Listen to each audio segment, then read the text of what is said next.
আসসালাম ব্যারিস্টার হাসান। ওয়ালাইকুম আসসালাম। আমরা জানি যে যাদের অ্যাসাইলাম গ্র্যান্ট হয়ে যায় তারা চাইলে তাদের পরিবারের সদস্যদেরকে বাইরে থেকে নিয়ে আসতে পারে। তবে রিসেন্টলি হোম সেক্রেটারি এর উপরে বেশ কিছু কঠোর নীতি আরোপ করতে যাচ্ছে। এই সম্পর্কে আপনার কাছে কি তথ্য আছে? এই ব্যাপারে যে আপডেটটা দেব সেটা হচ্ছে যে ফ্যামিলি রিউনিয়নের উপরে হোম সেক্রেটারি একটি ঘোষণা দিয়েছেন এবং উনি রিফিউজি ফ্যামিলি রিউনিয়ন যে অ্যাপ্লিকেশনগুলো এগুলো সাসপেন্ড করে রেখেছেন এবং বলেছেন যে এন্ড অফ দিস ইয়ার এই ফ্যামিলি রিউনিয়ন রুলসের উপরে একটি চেঞ্জ আসবে। সেই চেঞ্জটা আরও টাইটার রুলস হবে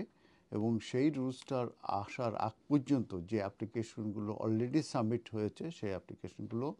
মূলত পুট অন হোল্ড করে রাখা হবে। তো ইউভেট কুপার উনি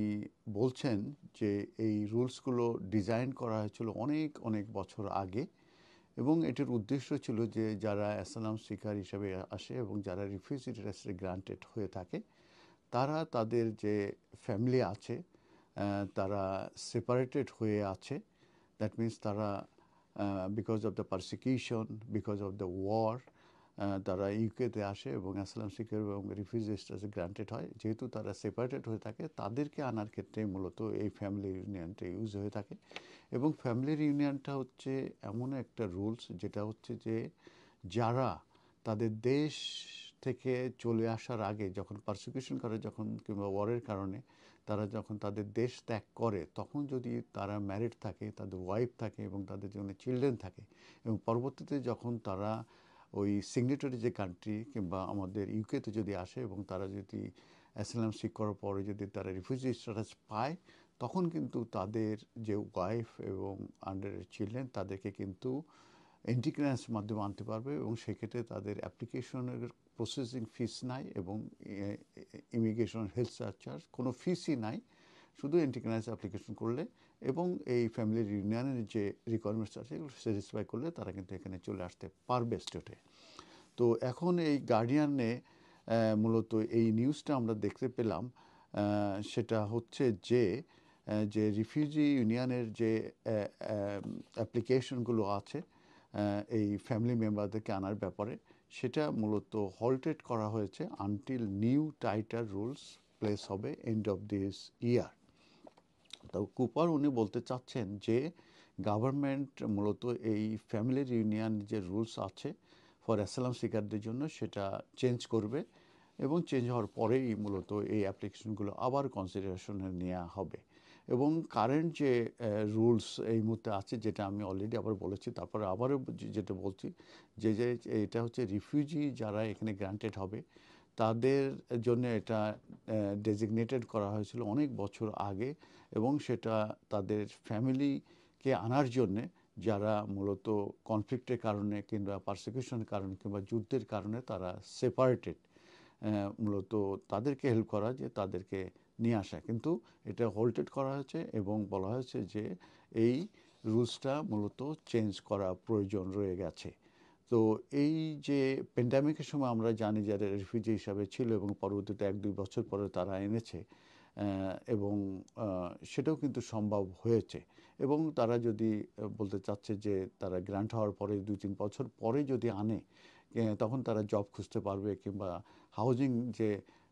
উপরে যে প্রেশারটা আসে তারা যে হোমলেস হয় আনার পরপরই সেই প্রেশার থেকে কিন্তু লোকাল কাউন্সিলগুলো কিন্তু অনেকটাই পরিত্রাণ পাবে এবং এটার উদাহরণ হিসাবে তারা বলছে ডেনমার্ক কিংবা সুইজারল্যান্ড এইসব দেশে কিন্তু যারা হিউম্যানিটেরিয়ান প্রোটেকশন পেয়ে থাকে তারা কিন্তু 2 বছরের ভিতরে কিন্তু তাদের ফ্যামিলিকে আনতে পারে না, তারপরে যেয়ে কিন্তু তারা আনতে পারে। তো এই যে তারা ফ্যামিলিকে আনার পরেই তারা হোমলেস হয় কিংবা তারা এই লোকাল কাউন্সিলের উপরে বিভিন্ন রকমের প্রেশার ক্রিয়েট করে, এটা মূলত লোকাল কাউন্সিলগুলো তারা মূলত নিতে পারছেন না। তো যেই কারণে মূলত এই চেঞ্জের কথা বলা হয়েছে। তো এখানে কুপার যে আমাদের হোম সেক্রেটারি উনি বলতে চাচ্ছে যে ফ্যামিলি রিউনিয়ন এটা খুবই ইম্পর্টেন্ট, কিন্তু কিছু এটার ফ্যামিলি গ্রুপস এটা উইল বি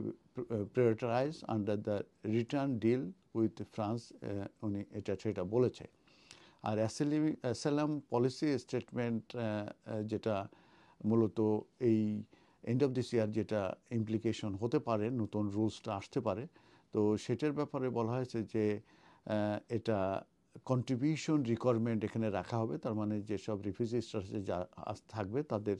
কন্ট্রিবিউশন কেমন হবে এটার উপরে মূলত নির্ভর করবে, এবং লঙ্গার period before newly granted refugee can apply. তার মানে খুব তাড়াতাড়ি না গ্রান্ট হওয়ার পরে হয়তো একটা সার্টেন পিরিয়ডের পরে তারা অ্যাপ্লাই করতে পারবে, এই ধরনের একটা চিন্তা ভাবনা করা হচ্ছে তাদের আনএকমেন্টেড যে চিলড্রেন আছে তাদেরকে আনার ব্যাপারে। তো এই যে এবং সেটা আমি বলেছি লোকাল অথরিটি যে প্রেশারাইজ করে, এবং ক্রিমিনাল গ্যাং যারা আছে যারা এই ধরনের using family reunion as a part of factor to encourage more people onto dangerous বোটে আনার ক্ষেত্রে। তো এই রুলটা মূলত টেম্পোরারিলি সাসপেন্ড করা হয়েছে এই নিউ অ্যাপ্লিকেশনগুলো, এবং এটা under the existing dedicated refugee family dinner রুটে, এবং until new framework is introduced, আপনার নতুন রুলস না হওয়া পর্যন্ত এটা হোল্ড থাকবে, এবং নতুন